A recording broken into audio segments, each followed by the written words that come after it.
Welcome back, everyone. This is Thomas Triple T Tie with another new bullish crypto analysis. Before we dig in and take a look at the macro news that may impact the markets, remember this is for edutainment only and not to be considered as financial advice. Additionally, I would really appreciate if you could help spread my easy to understand analysis to help others make more informed decisions. And you can do that by smashing the like, smash it really hard, and ring my bell to get notifications and hit the subscribe button if you haven't. Additionally, feel free to leave comments or questions in the comment section.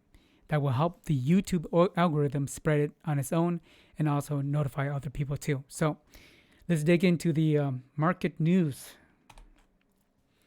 By the way, this is part 2 of my market analysis. Part 1 just got uploaded and it should be available by now.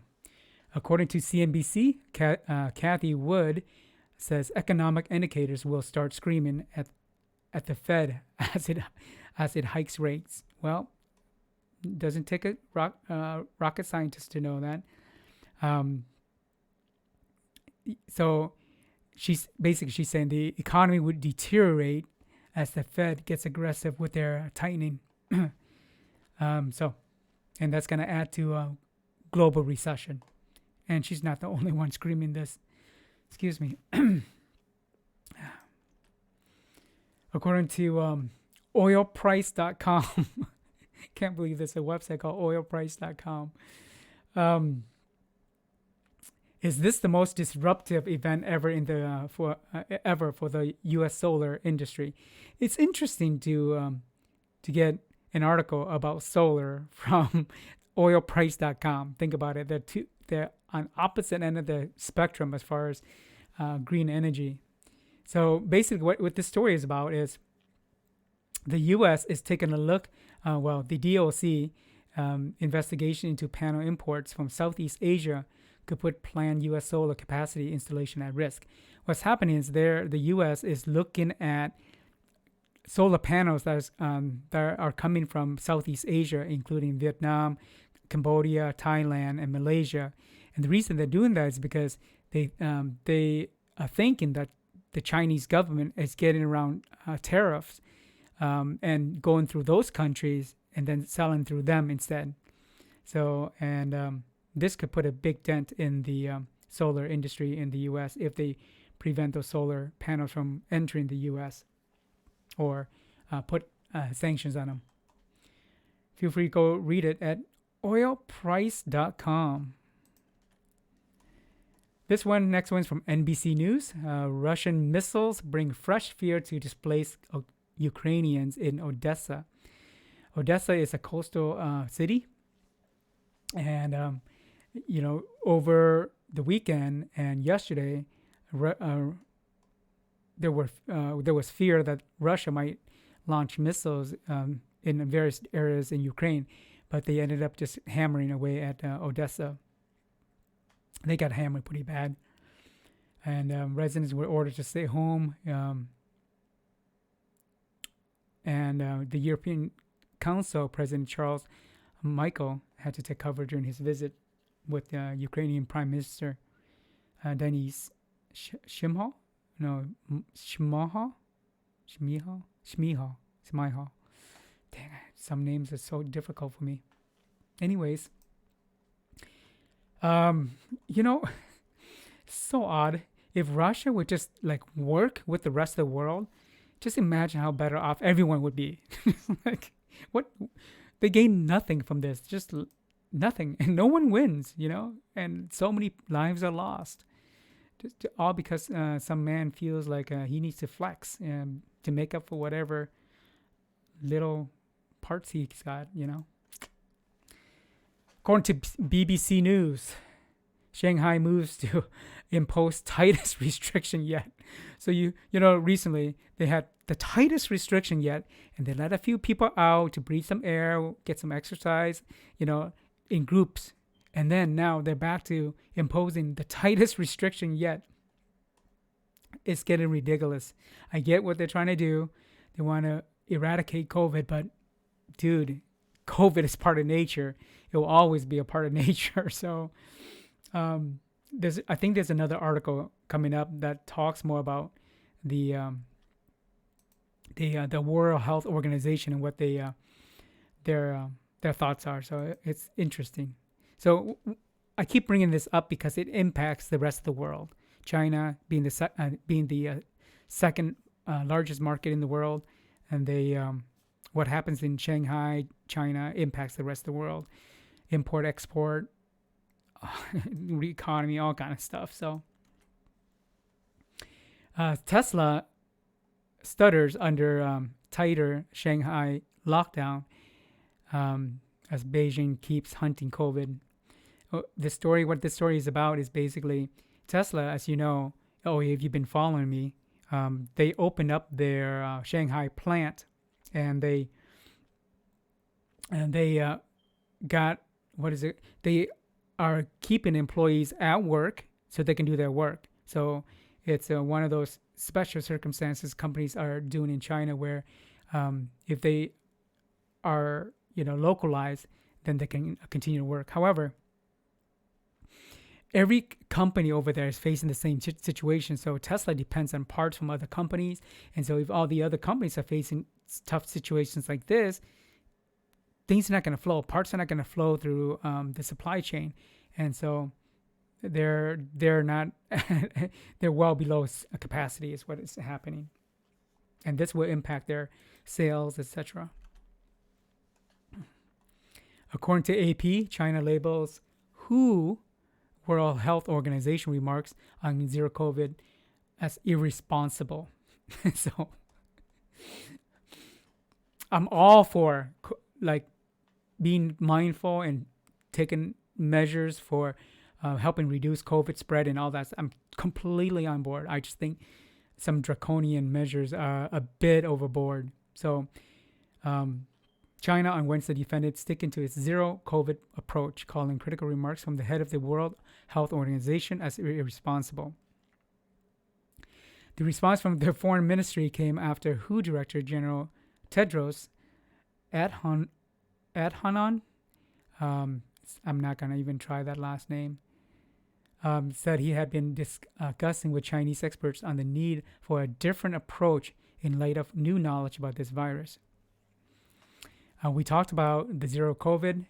We don't think it's sustainable considering the behavior of the virus now and that we anticipate in the future. So basically, they just have a different opinion. The World Health Organization is adapting more of the U.S. and other Western countries' approaches where, we ease up, and as we see decline in death and hospitalization rates, and we get back to masking and all that stuff if those rates increase. So they think that's more doable and scalable versus zero COVID lockdown, because that kind of stuff just impacts everybody. Chinese stock jump. According to CNBC, data shows China's inflation in April heated up above expectations. So even though their stocks jumped, this heated inflation in China won't help in the midterm or near term, midterm, or long term. But the Asia Pacific stocks were mixed, as you saw in the if you saw my analysis on the equities market.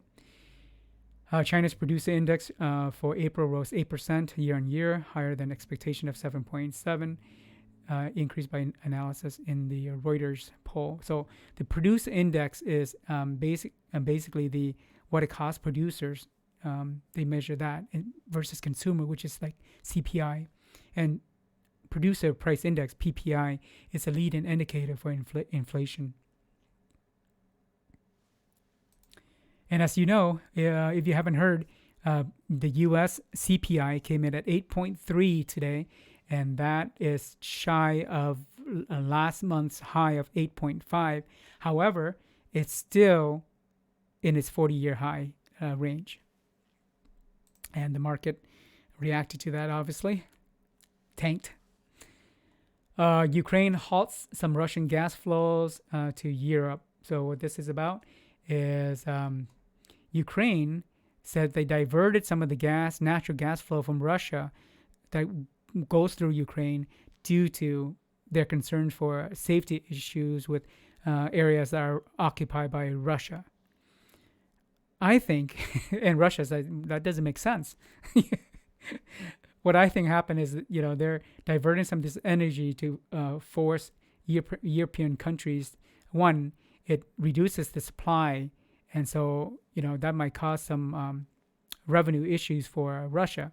So we'll see how this turns out, but I'm not sure that's a good move because so far European countries have been very friendly to Ukraine, so something to keep an eye on.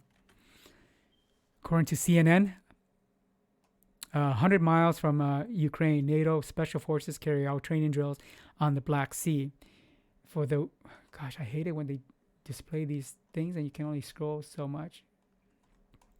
So, if you didn't know, the Black Sea area is heavily dominated by Russian ships. And for a while, I was wondering why did the West did not go into the Black Sea area, because it doesn't belong to Russia. And why didn't they go into the Black Sea and start doing drills and stir things up a little bit? And they are. Now they are. So that's good, because the Black Sea is where Russia moves creates a lot of movements for their resupplying their army and do a lot of events over there. So it's good to have a presence there.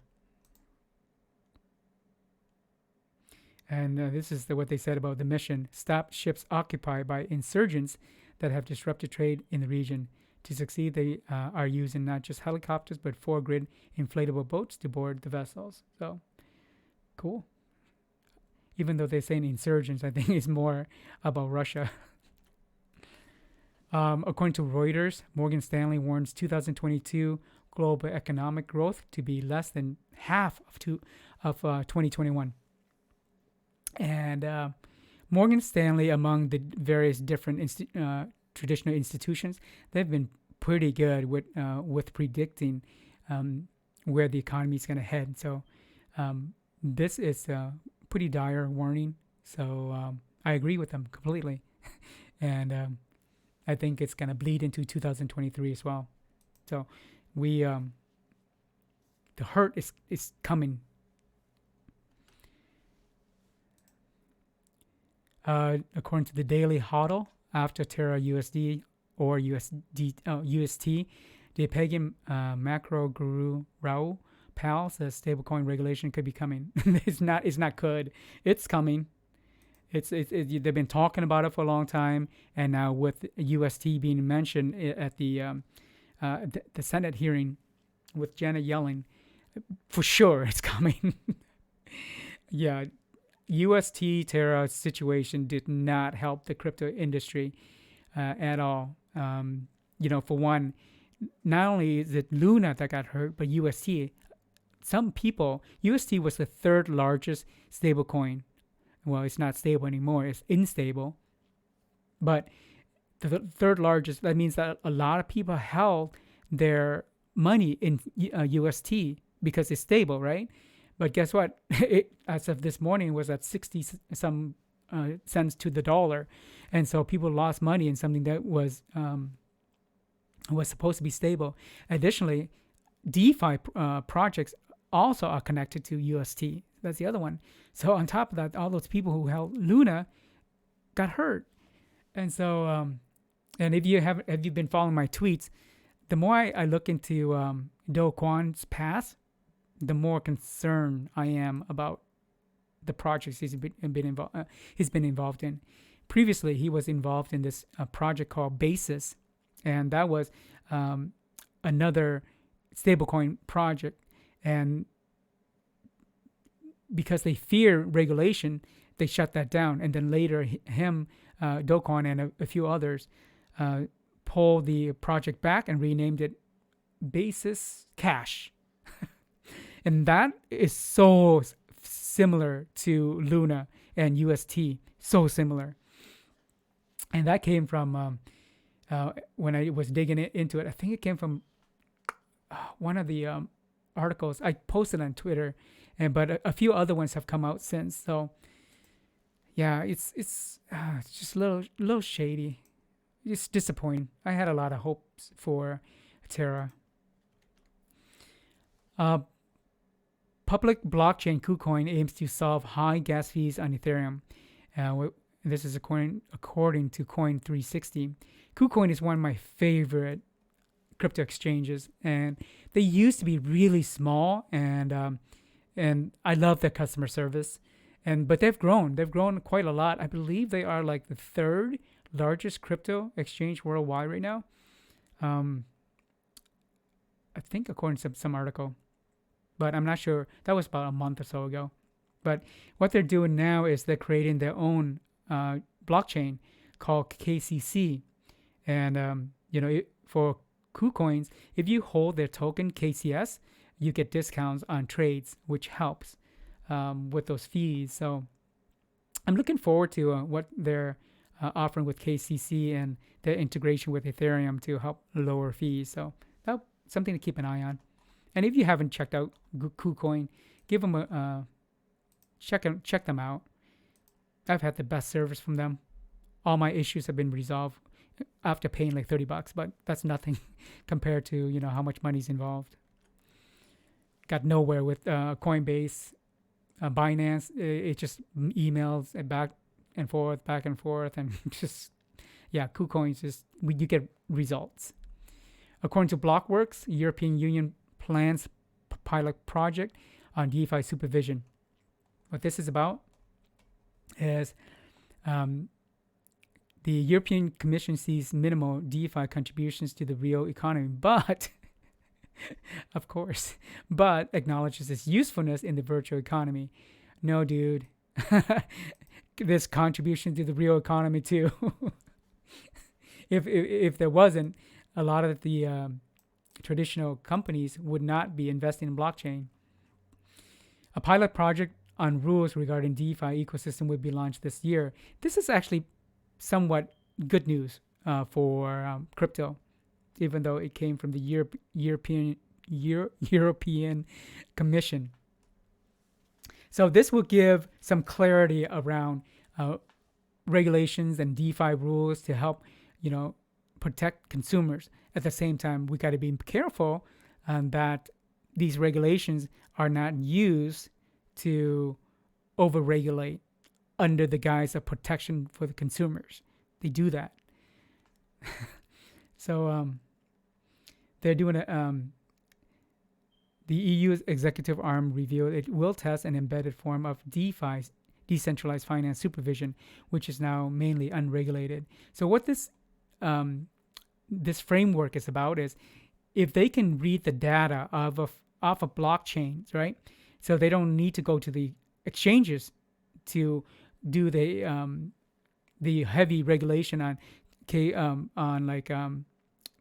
KYC and all that stuff, or know your customers.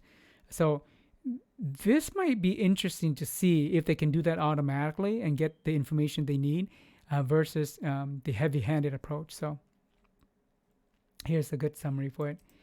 The upshot in a text-heavy solution in which supervisors automatically monitor compliance with the regulatory framework by reading blockchain transaction data.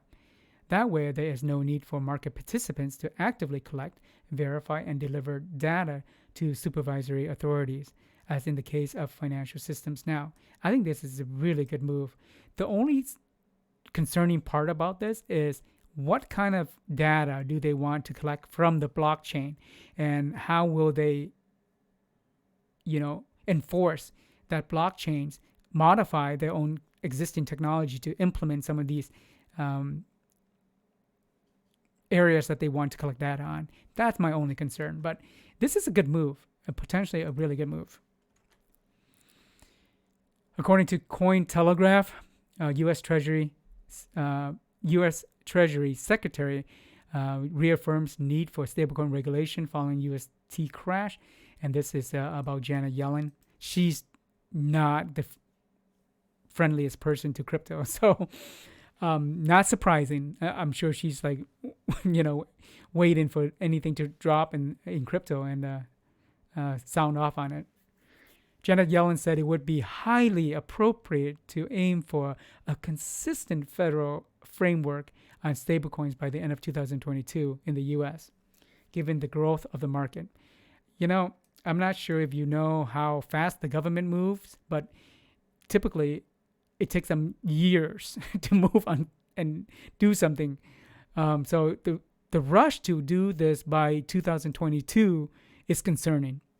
I do agree there needs to be some federal framework for regulation. I do agree with that.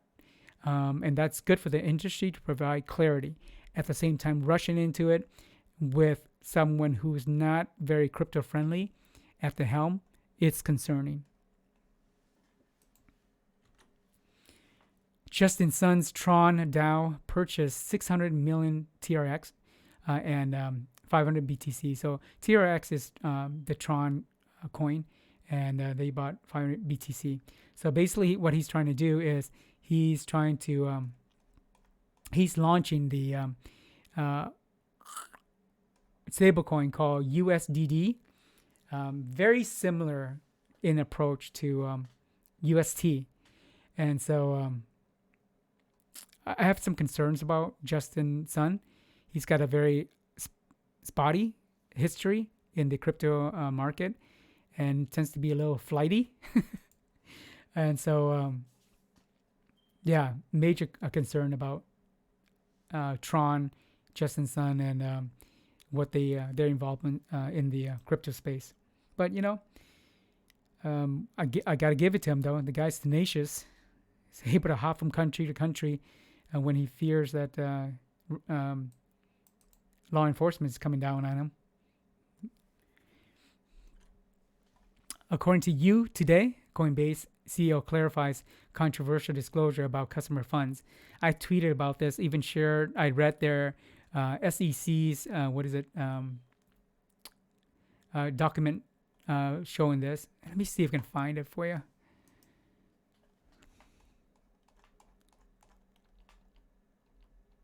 Right here. Here we go. Move this over. So basically, there was this article. Part of the since they're a public company, Coinbase, they have to submit various documents, and so part of the documents they submitted was this document right here. It's called the. It's available on their website too. It's the 10Q disclosure or document. And in here, Coinbase basically said that if Coinbase was to go bankrupt, and I highlighted it here for you, but I'll translate it for you.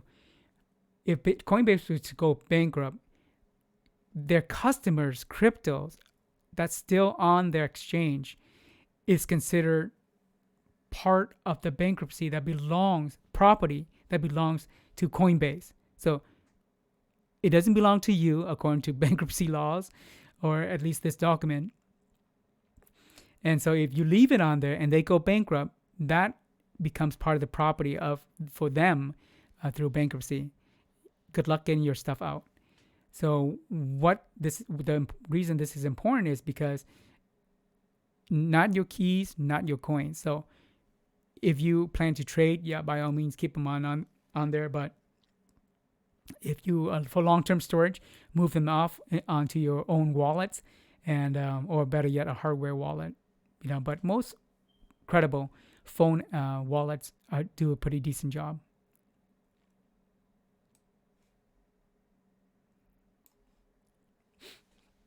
So he came out and said that. What did he say? He said that. Let me look again. Oh yeah, he said the customer's concern and the different tweets and communications about it is just crypto noise. No, dude, people's retirements, people's money, people's well-being, that's not noise, man. That is real. So get over yourself. And he said that, they're not at risk of going bankrupt. every company is at risk of going bankrupt, no matter what size they are. And being that Coinbase tanked really recently on their financial reporting, that doesn't help the situation either. I'm not saying Coinbase can go bankrupt. I'm not saying that at all. I'm saying that any company is at risk of going bankrupt.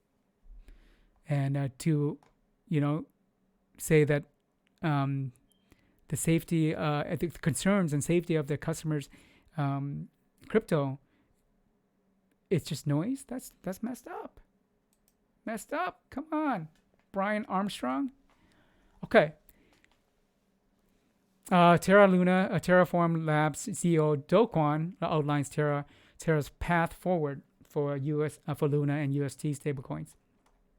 So he came out and he shared a pretty long tweet thread, and feel free to go to his tweet and check it out. But basically, the plan that they have in place doesn't address what recently occurred as a proactive effort. So if UST was drained suddenly, like hundreds of millions of dollars suddenly, they don't have a way to protect it right now. Maybe they will in the future, but so they haven't addressed how to protect that.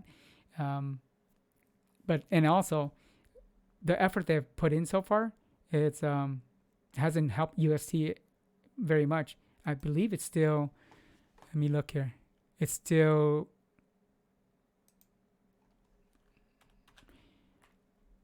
Like in the probably 60 cent. Oh, it's moved up a little bit. 72 cents now. So we'll see. Yeah, it's after I think 12 hours. Probably, gosh, I think it might have been like 12 to 20 hours when he first said that he was going to post something about it. Then he finally followed up. So anyways, I don't know. It's I'm concerned about Luna. I was concerned before. That's why I was doing research to look at a counter argument to why Luna or Terra Luna can be concerning. Didn't finish my work yet, and then all this happened. It's been since mid-April, I think, since I started my work on it. Anyways, let's get over Luna for now. Citigroup, Wells Fargo joins the $105 million round for crypto infrastructure firm Talos. And what Talos is, so they're now a unicorn with because we got 3 big banks, traditional finance companies. Goodness gracious, invested in them. That's big for adoption. And what Talos, they're a crypto trading infrastructure firm that provides tooling for institutional investors across trade life cycle. So basically, they provide infrastructure for traditional banks. That's why you can see here a bunch of traditional banks are invested in them, including Stripes. Previous investors include A16Z or Anderson Horowitz, PayPal Ventures, etc. So it's pretty big investment. Now you have people from the tech sector and also traditional finance invested in them. So good for them. And this is much needed. If you can provide institutional crypto investors, like if you can connect the traditional finance infrastructures with the new infrastructures, that's huge. There's a big need for that. And then they were founded in 2018. So that's pretty cool. The block, unlike Republicans, we recognize that there is real risk to stablecoins and crypto, says Senate Banking Committee Chairman. So,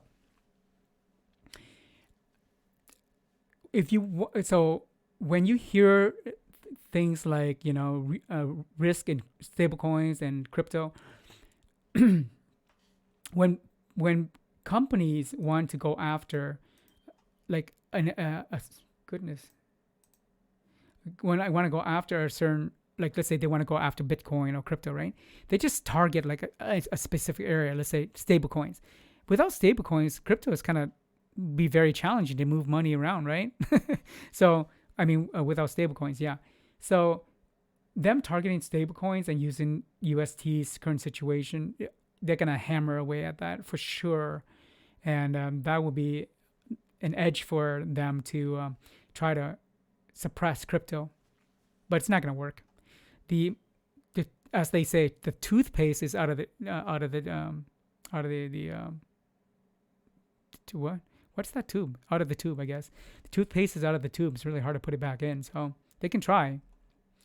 It's just unfortunate, like, like that we have such a divide. Like there, and I thought at one point I thought this was kind of strange that the people I know who are major crypto bulls are more conservatives than the people I know who are more left leaning. I just thought that was fascinating. I'm more a moderate, so I will vote for a Republican if I think they're the best person for the job, and I'll do the same thing for independents or Democrats if I think they're effective in doing the job they're wanting to do. So for me, it's about skills rather than the person or which party they lean towards. But it's just fascinating. But my concern is that, like you have the banking committee. Okay, so who are on the banking committee, and who are the special interest groups that are lining their pockets? Guess what? More than likely, traditional banking institutions. And so,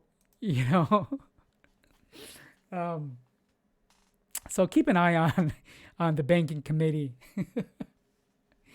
Oh man. Okay. I think that we're back at the very beginning, so we probably ran a little long here. I appreciate your time. So that's the news from today or yesterday, and that may impact the